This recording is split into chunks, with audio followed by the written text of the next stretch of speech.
Hi, this is Scott Garibay, and today we're going to talk about Dungeons & Dragons 5th Edition, and we are specifically going to talk about the new backgrounds in Wild Beyond the Witchlight.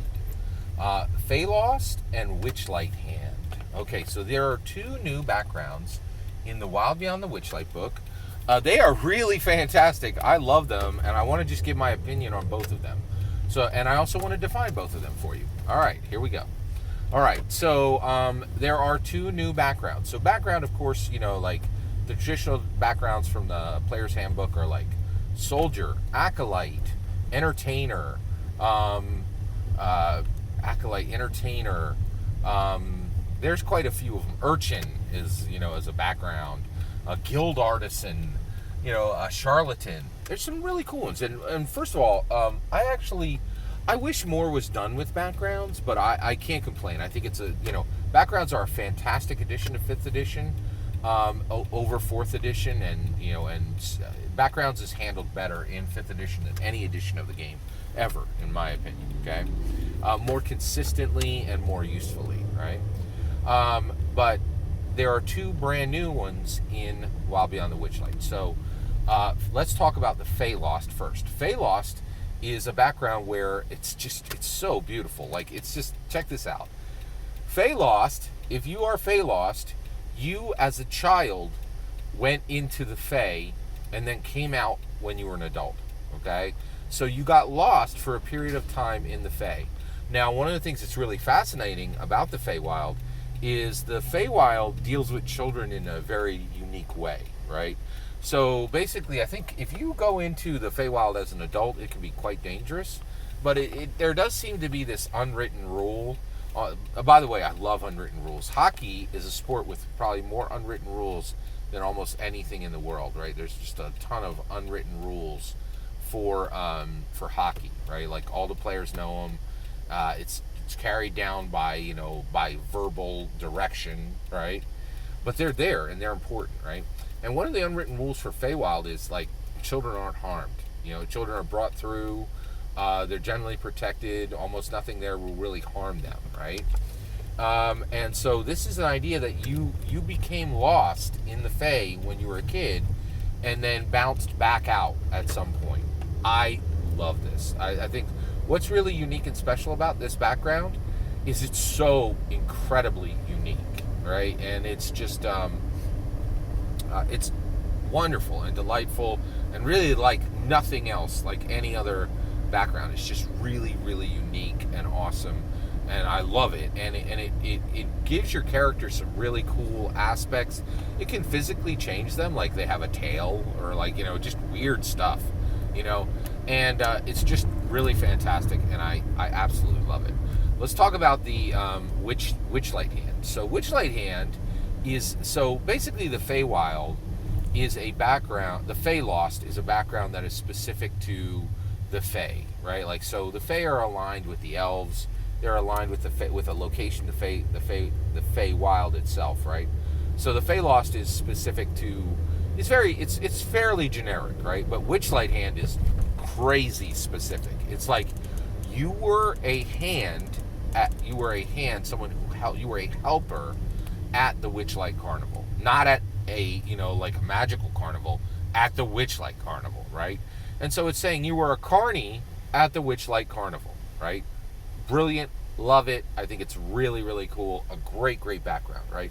Now, first of all, I'm talking about both of these completely divorced from running Wild Beyond the Witchlight, right? So let's talk about these backgrounds. Well, let's talk 5 years from now, right? When nobody cares that Wild Beyond the Witchlight came out in 2021, not at the levels we do today, right? And you're making a background, and you have a good dungeon master who's like, any Canon 5th edition is fine, and you can choose one of these. Why would you choose one? One, they're incredibly unique, right?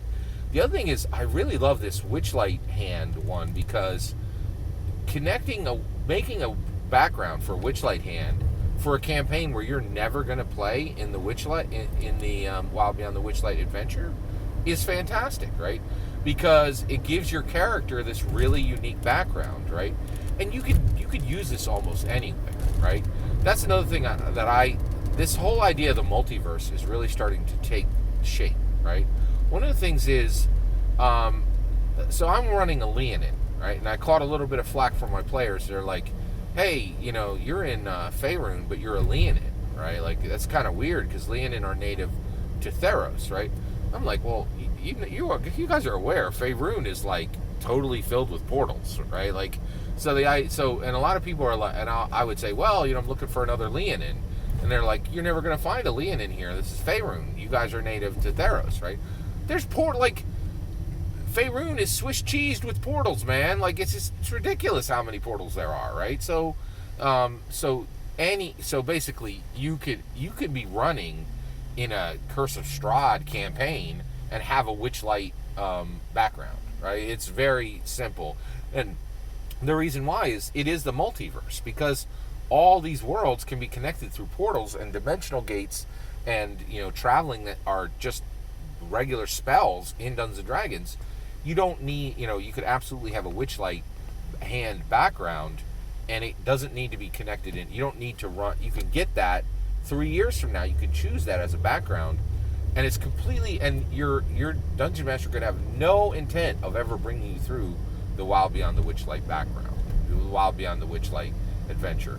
And so I actually really love these backgrounds that are just crazy specific to one book and one world, right? And I love the idea that Dungeons and Dragons characters can have, just this extraordinary array of backgrounds, and you don't need to run through the adventures to have these really specific backgrounds. Now, why also is this important? Well, a big reason is who buys these books and what for, right? So I don't need to defend dungeon masters buying books. Everybody knows that. But what happens if you have a player who's considering being a dungeon master, or just really likes Dungeons & Dragons, loves the art, and buys the Wild Beyond the Witchlight book, right? More and more as Dungeon Masters, I really think we should be we should allow any canon to stand, right? So 3 years from now, I think it's really important that, you start a campaign and the person's like, I would like to run a human cleric Witchlight hand. And you're like, Witchlight hand? What are you talking about? Like, this game is going to take place in my own custom world, right?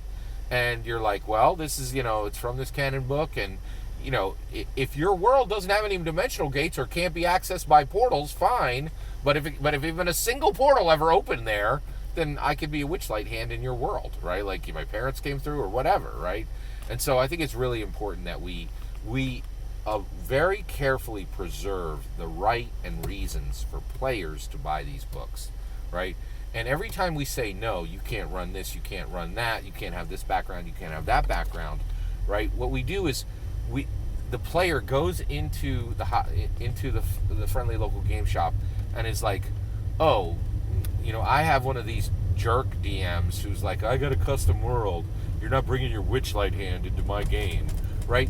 And it's just such a chilling effect, because just by saying no, and this is why canon is so important. If it's printed in an official Dungeons & Dragons, red D, ampersand, red D, if it's on the side, man, you got to allow it, because if you don't, what you do, you're creating players who go into the FLGS and just kind of lovingly gaze at all the books and be like, oh, I'd really love to buy that book, right?